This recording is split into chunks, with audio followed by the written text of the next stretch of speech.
Hello students, start करो with Dhariwal. दोस्तों, हमारा आज का टॉपिक है कैलेंडर और इस वीडियो में हम कैलेंडर का बेसिक प्लस कॉन्सेप्ट और जितने भी क्वेश्चन बन सकते हैं सभी को कवर करेंगे। तो चलिए टॉपिक को स्टार्ट करते हैं। तो आज का हमारा जो टॉपिक है वो क्या है दोस्तों? कैलेंडर। चलिए सबसे पहले हम जान लेते हैं कि हम आज जो कैलेंडर यूज़ करते हैं उसका नाम क्या है। तो उसका नाम है ग्रेगोरियन कैलेंडर। क्या नाम है उसका? Gregorian calendar. ग्रेगोरियन कैलेंडर की खोज किसने की थी? पॉप ग्रेगरी ने। पॉप ग्रेगरी ने इसकी क्या की थी? खोज की थी। और इसीलिए इन्हें क्या कहा जाता है? फादर ऑफ कैलेंडर कहा जाता है। इन्हें क्या कहा जाता है? Father of calendar.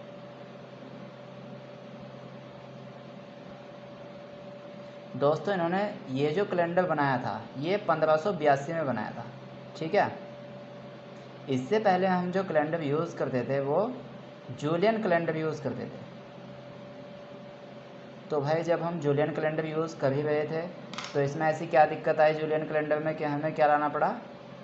ये ग्रेगोरियन कैलेंडर लाना पड़ा। तो यहाँ पे बहुत सारे एरर्स थे। ठीक है, क्योंकि हमारा एक साल में कितना टाइम होता है? 365 दिन एग्जैक्ट टाइम। ये हमारा क्या है? एग्जैक्ट टाइम है कि 365 दिन 5 घंटे 48 मिनट और 46.4 सेकेंड्स। ये हमारा क्या होता है? एक साल का एग्जैक्ट टाइम होता है। तो ये क्या करता था ये वाला कैलेंडर? ये इन 48 और इन 46, ये मतलब ये जो एक्स्ट्रा का जो टाइम है इसे ऐड करके नहीं चलता था। ठीक है, इसे छोड़ देता। और इसलिए इस वजह से इसमें क्या जाता था? बहुत सारे एरर आते थे। ठीक है, जैसे कि हमारे पास लीप वर्ष होता है अभी। तो ये सभी जितने भी हुए ये ग्रेगोरियन कैलेंडर ने क्या कहा है? पूरा का पूरा सॉल्यूशन दिया कि अब कैलेंडर में कोई भी एरर नहीं आएगा। तो चलिए इसीलिए क्या लाया गया? Gregorian calendar. इसके जो फादर ऑफ कैलेंडर कहा जाता है, किन्हें कहा जाता है? पॉप ग्रेगरी को। और 1582 में इन्होंने इनका क्या किया? इसका कैलेंडर का आविष्कार किया। और एक दिन का जो एग्जैक्ट टाइम होता है, नहीं, एक साल का जो एग्जैक्ट टाइम होता है वो क्या होता है? 365 दिन 5 घंटे 48 मिनट 46.4 सेकेंड। तो चलिए अभी हम साल के बारे में जानते हैं। देखिए, ये हमारा कोई भी एक साल है। तो साल हमारा कोई भी दो तरह का होता है। पहला तो क्या? लीप वर्ष। और दूसरा क्या? नॉर्मल वर्ष। नॉर्मल वर्ष में आपका क्या होता है? 365 दिन होते हैं। ठीक है, साधारण वर्ष मतलब इसे हम कहेंगे क्या? साधारण वर्ष। और ये होगा हमारा क्या? लीप वर्ष। साधारण वर्ष में 365 दिन होते हैं। और जो फरवरी होती है हमारी, जो फरवरी होती है वो 28 दिन की होती है। ठीक है, फरवरी कितने की होती है? यहाँ पे 28 दिन की होती है। लेकिन लीप वर्ष में यहाँ पे 366 दिन हो जाते हैं। देखिए, ये 66वां जो दिन है, 66वां दिन है जो, वो यहीं पे आके ये जो 5 घंटे 48 मिनट है, क्योंकि हमारा जो एग्जैक्ट टाइम है वो ये है। तो अगर हम इसे लगभग में ले इस टाइम को तो कितना होगा ये? 365 दिन 6 घंटे के करीब क्या हो रहा है? ये टाइम हो रहा है लगभग में। ठीक है,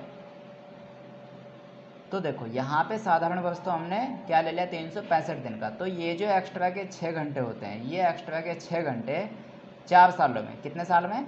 4 साल में दोबारा से कितना बन जाता है? 6 चौका 24 घंटे। मतलब लगभग एक दिन हमारा क्या हो जाता है? कंप्लीट हो जाता है, जो कि यहाँ पे आके इस लीप वर्ष में ऐड हो जाता है। इसलिए हमारा जो लीप वर्ष होता है वो 366 दिनों का होता है। और यहाँ पे जो फरवरी होती है वो 29 दिन की होती है।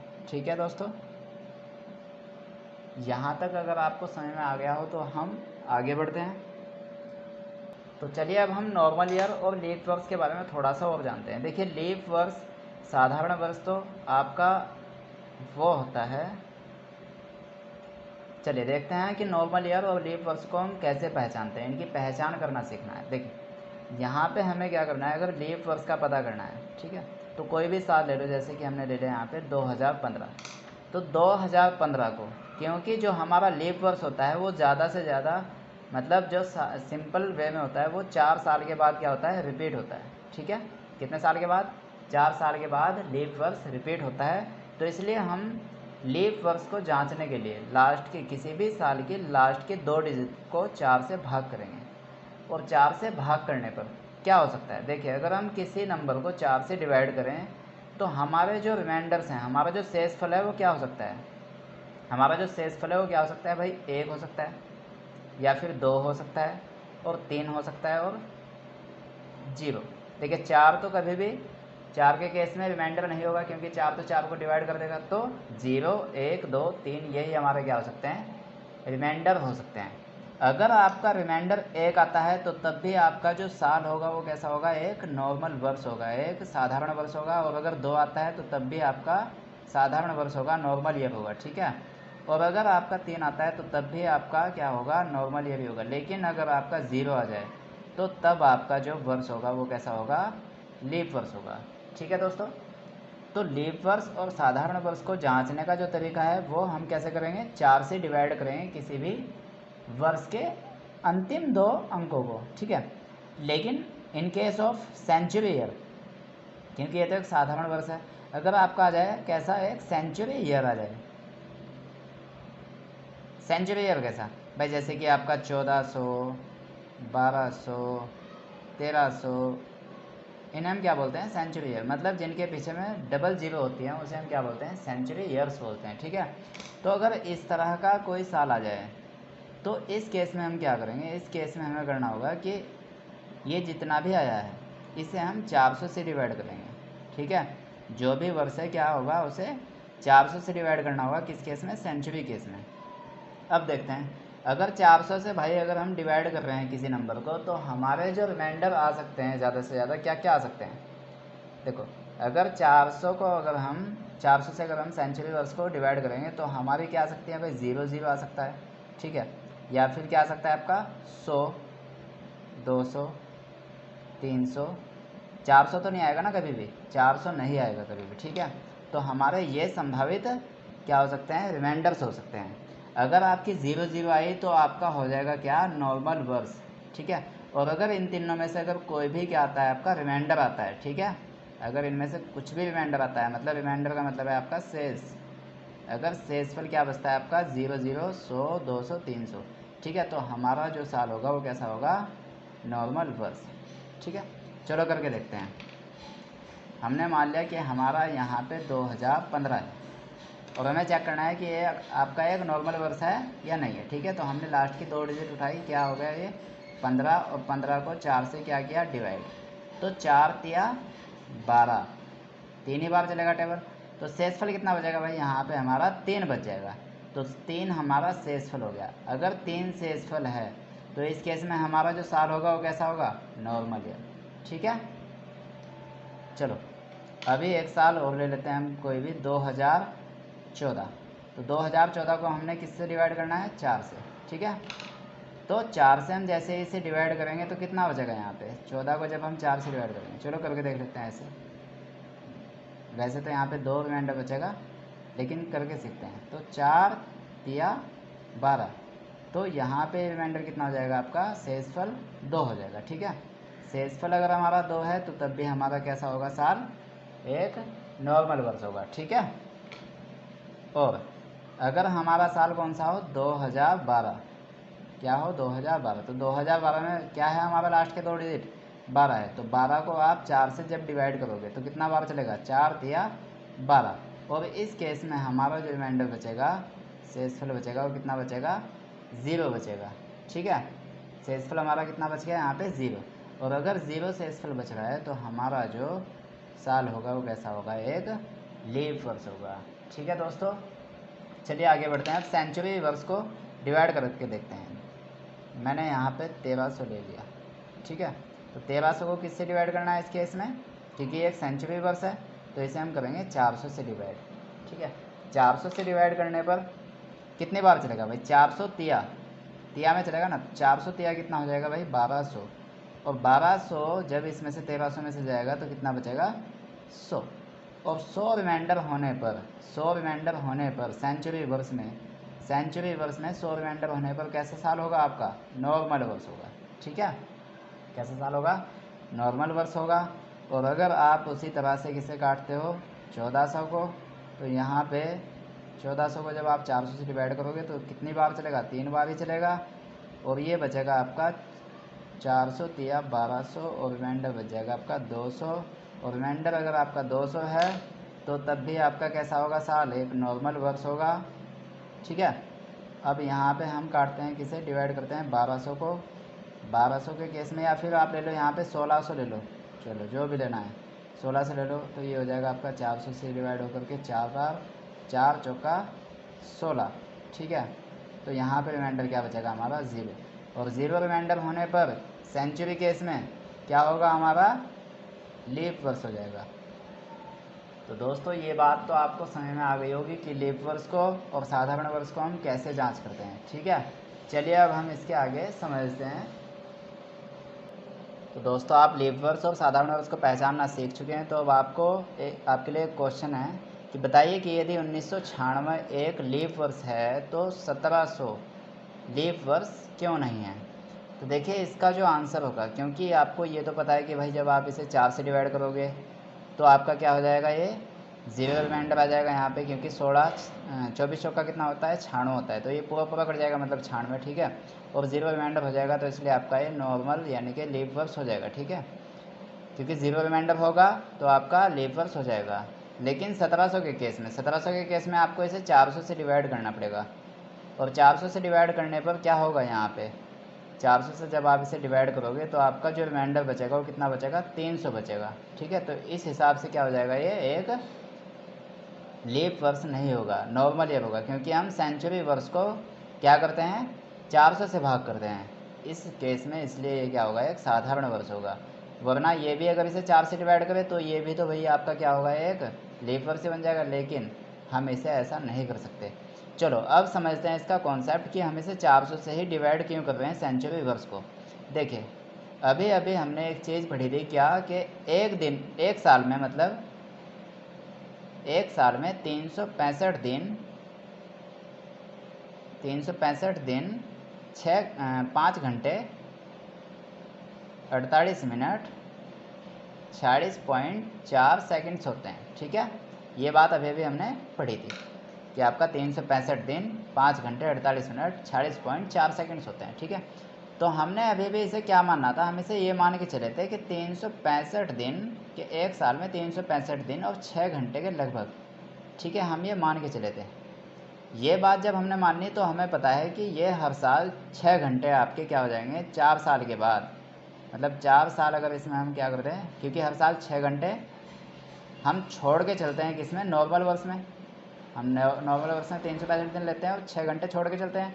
और 4 साल में यही जो आपके 6 घंटे होते हैं ये 24 घंटे बन जाते हैं। और 24 घंटे एक दिन के बराबर होता है, तो एक दिन एक्स्ट्रा आ जाता है किसमें, लीप वर्ष में। ठीक है। लीप वर्ष में एक्स्ट्रा आ जाता है, यानी कि 366 दिन हो जाते हैं। लेकिन यहाँ पे हम इस 6 घंटे में 12 मिनट ज़्यादा लेके चले हैं, लगभग कितना मिनट, लगभग 12 मिनट हम यहाँ पे क्या लेके चले हैं, ज़्यादा लेके चले हैं। तो ये भाई ये भी तो कम होगी ना, इसीलिए ग्रेगरियन कैलेंडर यहाँ पे सबसे बेस्ट माना जाता है, क्योंकि वो बोलता है कि इस 12 मिनट को भी हम क्या करेंगे, इसका सोल्यूशन करेंगे। और सोल्यूशन करेंगे कैसे, कि ये जो 12 मिनट है ये प्रत्येक 100 साल में अगर हम कम करें, ठीक है, ये प्रत्येक 100 साल में अगर हम कम करें यानी कि सेंचुरी वर्ष में, तो इस तरह से यानी कि 1200 मिनट होगी लगभग 100 साल में। और 100 साल में 1200, तो 400 सालों में कितना भाई, 12 चौका 48, तो 4800 मिनट क्या होंगे, लगभग होंगे। ठीक है।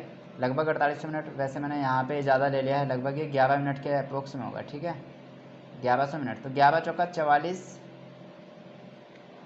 11 चौका 4400 मिनट क्या होंगे भाई, आपकी कम हो जाएंगे एक साल में। इसलिए एक जो सेंचुरी के बाद क्या होगा, हम इन 4400 मिनट को कम कर देंगे। कैसे, क्योंकि एक घंटे के, ये आपका एक दिन के अप्रोक्स बैठता है। ठीक है। ये आपका कितने दिन के अप्रोक्स बैठता है, एक दिन के अप्रोक्स। ओ भाई ये एक दिन आपका हर सेंचुरी से क्या होगा, कम हो जाएगा। तो इस हिसाब से ग्रेगरियन ने कहा कि ये जो हमने एक्स्ट्रा यहाँ पे मिनट ली थी, ये जो 11 मिनट थी, ये भी हम कम करेंगे। लेकिन कैसे, शताब्दी के हिसाब से, यानी कि हर शताब्दी से हम काटेंगे वो चीज़, और 400 में हम वो जाके वहाँ पे इंक्लूड कर देंगे कि 400 वर्षों का जो गैप होगा सेंचुरी वर्ष में, अगर 400 वर्षों का गैप रखे तो जो लीप वर्ष होगा वो इस हिसाब से आएगा, ठीक है, 400 से काटने पर। ठीक है दोस्तों, तो चलिए अगला क्वेश्चन करते हैं इसी पे। तो अगला जो क्वेश्चन है हमारा वो है कि 2 लीप वर्ष के बीच में अधिकतम कितने वर्ष का अंतर हो सकता है। तो देखिए अभी अभी हमने पढ़ा था कि जो सिंपल मतलब एक सामान्य रूप से जो आता है हमारा 4 साल के बाद लीप वर्ष होता है। कितने वर्ष के बाद? 4 वर्ष के बाद। तो ये बात तो हमें सिंपल पता है, लेकिन अगर हमने कहा कि 2 लीप वर्ष के बीच में कितने अधिकतम वर्षों का अंतर हो सकता है। अब हमने मान लिया कि हमने यहाँ से स्टार्ट किया कि 1 2 3 4, ये आपका क्या हो जाएगा एक नॉर्मल वर्ष, 5 6 7 8, ये भी आपका क्या हो जाएगा एक लीप वर्ष। ठीक है, तो इसी तरह से कर करके हम मान लेते हैं कहाँ चले गए 96, और ये हो गया 97 98 99 और 100 101, ये हो गया आपका भाई 102 103 104।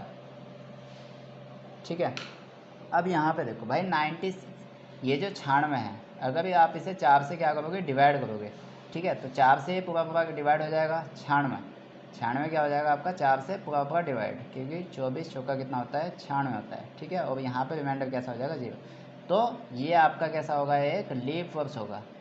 अब ये भी 4 से डिवाइड नहीं होगा, भाग नहीं होगा, तो ये भी आपका एक कैसा होगा साधारण वर्ष होगा। 98 भी आप चेक करके देख सकते हो भाग करके, ये भी आपका कैसा होगा एक साधारण वर्ष होगा, और ये तो आपका साधारण वर्ष होगा ही। और 100, क्योंकि 100 के केस में हमें क्या करना पड़ेगा, ये एक सेंचुरी वर्ष है, और सेंचुरी वर्ष है तो इसे किससे डिवाइड करना पड़ेगा 400 से, और 400 से डिवाइड करने पर ये तो आपका एक कैसा हो जाएगा साधारण वर्ष हो जाएगा, ये भी नॉर्मल ईयर हो जाएगा। ठीक है, और ये तो आपका 101 होगा ही नॉर्मल, ये भी नॉर्मल, ये भी नॉर्मल, और इस केस में हमारा जो लास्ट में ये बचेगा ये 4 से डिवाइड करने पर, क्योंकि ये तो सेंचुरी वर्ष नहीं है, इसे हमें 4 से डिवाइड करना पड़ेगा, तो ये आपका हो जाएगा क्या एक लीप वर्ष। ठीक है, तो इस हिसाब से हमारा कितने साल के बाद आएगा एक अधिकतम कितने वर्ष का गैप हो सकता है 1 2 3 4 5 6 7 8, तो 8 वर्षों का जो गैप है हमारा वो अधिकतम होगा। ठीक है, अधिकतम 8 वर्ष, इसका जो आंसर हो जाएगा वो 8 वर्ष हो जाएगा। ठीक है दोस्तों, अगला जो क्वेश्चन है वो है आपका पहले 400 वर्षों में 29 फरवरी यानी कि लीप वर्ष कितनी बार आएगा। तो पहले 400 वर्ष, पहले 400 वर्षों का मतलब है मतलब 1 से स्टार्ट होगा भाई, तो ये लो 1 से स्टार्ट करके 2 3 डैश डैश डैश डैश कहाँ तक जा रहा है 400 तक जा रहा है। ठीक है, तो हमें पता है कि सामान्य रूप से 4 वर्ष में क्या होता है आपका लीप वर्ष आता है, तो हम इन 400 वर्षों को 4 से डिवाइड नहीं कर सकते क्या। लो भाई हमने 4 से इसे डिवाइड कर लिया, और 4 से डिवाइड करने पे हमें पता चला कि 4 एकम 4 मतलब 100 बार चला, और ये आ गया पूरा 400। तो मतलब जो आपके अगर सामान्य रूप से अगर 4 साल में अगर आपका रिपीट हो लीप वर्ष तो 100 बार आएगा। कितनी बार आएगा 100 बार आएगा। लेकिन यहाँ पे हमारा भाई एक सेंचुरी वर्ष बिताएगा, कौन कौन से 100 200 और 300, और दूसरा तो ये 400 है ही। ठीक है, तो 100 200 और 300 और ये 400, तो ये जो हमारे सेंचुरी वर्ष हैं ये तो आपका नॉर्मल वर्ष होगा ना, अभी भी तो पता है क्योंकि 400 से डिवाइड नहीं होगा, और ये भी आपका 400 से डिवाइड नहीं होगा, तो ये भी क्या हो जाएगा हमारा नॉर्मल ईयर्स हो जाएगा, और ये भी आपका नॉर्मल वर्ष हो जाएगा, और ये आपका हो जाएगा क्या एक लीप वर्ष। तो इस हिसाब से हमें इसमें से ये हमने एक्स्ट्रा जोड़ लिए 3 साल, ये हमने क्या कर लिए ये 3 साल एक्स्ट्रा जोड़ लिए, तो ये 3 साल हम क्या कर देंगे इस 100 में से माइनस कर देंगे, और इस हिसाब से हमारा क्या आ जाएगा आंसर 97 बार। ठीक है, क्योंकि हमने सेंचुरी वर्ष भी इसमें जोड़ दिए, तो 97 बार 400 में 29 फरवरी आएगा। ठीक है, चलिए दोस्तों अगला क्वेश्चन है कि किन्हीं भी 100 वर्षों में 29 फरवरी कितनी बार आएगा। तो चलिए इसका आंसर देख लेते हैं।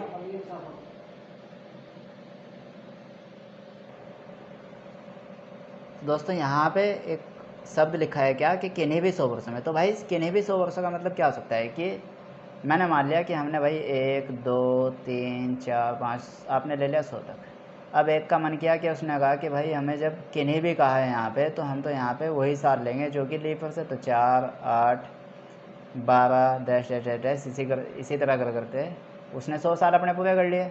एक ने कहा कि हम तो कोई भी लीप वर्ष लेते ही नहीं, हम कैसे लेंगे कि जो कि लीप वर्ष ना हो। तो इसने ले लिया 1, 2, 3 और 4 को छोड़ दिया, और 5 और 6, 7, 8 भी छोड़ दिया, 9, 10, 11, 12 छोड़ दिया, 12 छोड़ दिया और 13। तो इस तरह से हमें क्या करेगा ये, इस क्वेश्चन को हम फाइंड ही नहीं कर पाएंगे, इस क्वेश्चन को हम फाइंड नहीं कर पाएंगे, मतलब सी एंड डी ज्ञात नहीं कर सकते इसका आंसर। इसका आंसर क्या हो जाएगा दोस्तों, ज्ञात नहीं कर सकते।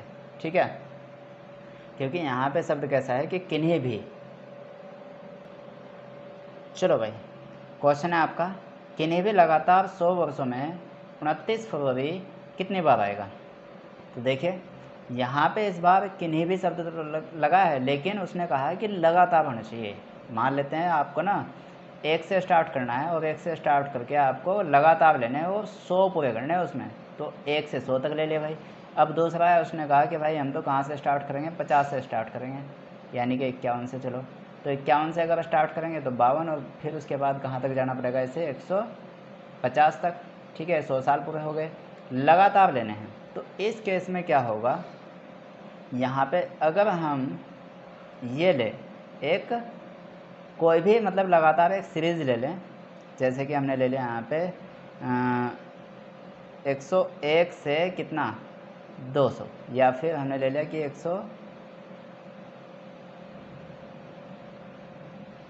105 से 204। ठीक है, तो यहाँ पे देखिए हमें ना जब भी हमें 100 साल पूरे करने हैं तो हमें ना एक सेंचुरी वर्ष क्या करना पड़ेगा, क्रॉस करना पड़ेगा। क्या करना पड़ेगा, एक सेंचुरी वर्ष क्रॉस करना पड़ेगा। यहाँ पे भी एक 100 शताब्दी है, और इसमें शताब्दी कौन सी है, ये 200, और यहाँ पे शताब्दी कौन सी है, 100 है। मतलब आप चाहे कुछ भी ले लो, यहाँ पे ले लो कि भाई 369 से कितना भाई आपका 400, हमने यहाँ पे ले लिया 370 से कितना 469। ठीक है, तो यहाँ पे सेंचुरी कौन सी आएगी, 400। देखिए अब समझते हैं, अगर ये वाला केस हो हमारा, कौन से वाला, ये वाला केस हो, तो यहाँ पे हमारे जो लीप वर्ष होने चाहिए थे वो कितने होने चाहिए थे, 100 को डिवाइड कर लो किसने ऐसे 4 से, तो कितना आएगा भाई 25 चौका 100, तो 25 बार आना चाहिए था। कितनी बार आना चाहिए था, 25 बार आना चाहिए था। लेकिन यहाँ पे शताब्दी कौन सी आ गई है, 100, और ये 400 से डिवाइड नहीं होगी, मतलब ठीक है, तो इसमें से इसलिए कम हो जाएगा। तो कितनी बार आएगा, 24 बार आएगा। जहाँ पे भी सेंचुरी ऐसी आएगी जहाँ पे वो डिवाइड नहीं हो रही है, तो वहाँ पे कितनी बार आएगा, वो 24 बार आएगा। ठीक है, लेकिन यहाँ पे हमने एक और ले लिया जहाँ पे हमारी सेंचुरी ऐसी पड़ी हुई थी जो 400 से पूरी कट जाए। यहाँ पे सेंचुरी कौन सी पड़ी हुई है, 400 पड़ी हुई है, और 400 से क्या हो जाएगा, 0 देगा रिमाइंडर, और 0 देगा तो लीप वर्ष होगा। तो इस वजह से यहाँ पे क्या होगा, हमारा 25 ही बार होगा। तो हम यहाँ पे कह सकते हैं कि इसका जो आंसर होगा या तो 24 बार आएगा या फिर 25 बार आएगा, ये आपका ऑप्शन में मिलेगा। ठीक है, तो इसका 24 या 25 बार दोनों में से कोई भी एक आंसर हो जाएगा। तो चलिए नेक्स्ट क्वेश्चन। तो दोस्तों हमारा ये लास्ट का एक कॉन्सेप्ट है। यहाँ पे समझिए कि वर्ष 2017 का कैलेंडर कितने वर्षों के बाद रिपीट होगा। तो चलिए आज आपको एक चीज़ और सिखाते हैं कि आपको ना अपना कैलेंडर, जो पुराना कैलेंडर है, उसे फेंकने की ज़रूरत नहीं है, क्योंकि वो रिपीट होता है कुछ सालों के बाद, दोबारा से वैसा का वैसा ही होता है। तो देखिए हम समझते हैं कि 2017 का कब होगा। चलिए आपको एक चीज़ बताती है क्या, कि 4 से डिवाइड करने पर, क्या 4 से डिवाइड करने पर रिमाइंडर क्या क्या हो सकते हैं, संभावित मान क्या क्या हो सकते हैं। भाई अगर हम 4 से डिवाइड करें तो आपके शेष क्या क्या हो सकते हैं। पहला शेष तो आपका क्या होगा, 0, और दूसरा, चलिए इस 0 को थोड़ा बाद में लेंगे, पहले हम लेते हैं क्या, 1, 2, 3 और ये 0। तो अगर आपका 2017 का केस है, तो 2017 के केस में लास्ट की डिजिट कितनी है, 17 है। 17 को हम 4 से डिवाइड करेंगे और कितना आएगा, 4 चौका 16, और यहाँ पे एक शेष बचेगा। और एक शेष केस में यहाँ पे अगर आपका शेष कितना होता है, 1 होता है, तो आपका जो कैलेंडर होगा वो 6 साल के बाद क्या हो जाएगा, रिपीट हो जाएगा। कितने साल के बाद, 6 सालों के बाद। और अगर आपका कैलेंडर अगर आपका जो रिमाइंडर है, ये आपके सभी क्या है, रिमाइंडर है। अगर रिमाइंडर 2 है तो आपका कितने साल के बाद रिपीट होगा, 11 साल के बाद आपका जो कैलेंडर है वो रिपीट होगा, तो फेंकिएगा मत। और अगर आपका 3 आता है रिमाइंडर तो 11 सालों के बाद ही रिपीट होगा। और अगर 0 रिमाइंडर आता है तो आपका जो कैलेंडर है वो 28 वर्षों के बाद अपने आप को दोबारा से रिपीट करेगा। तो दोस्तों आई होप आपको ये पूरा कॉन्सेप्ट और क्वेश्चन समझ में आए होंगे। दोस्तों अगर आपको इसमें ज़रा सा भी कोई भी डाउट हो तो आप हमें कमेंट करके बताएं, और एक बार यार मुझे ज़रूर बता दें कि आपको वीडियो कैसी लगी। और इसके बाद हमारा जो अगला टॉपिक होगा कैलेंडर से ही होगा, क्योंकि ये अभी इसमें कवर नहीं हो पाएगा, तो कैलेंडर से ही होगा। और क्या होगा कि दिन पता करेंगे हम। क्या पता करेंगे हम? दिन पता करना सीखेंगे कि दिन पता करना, ठीक है, किस तरह से, कि जैसे कि आपका 29 दिसंबर 2019 को कौन सा दिन था, ठीक है। इस तरह से आपको क्या करना है, दिन पता करना सीखना है। तो ये हम अगली वीडियो में कवर करेंगे। तो दोस्तों वीडियो को कर दीजिए लाइक, और अगर आप हमारे चैनल से नए जुड़े हैं तो चैनल को सब्सक्राइब कर दिए। Thank you.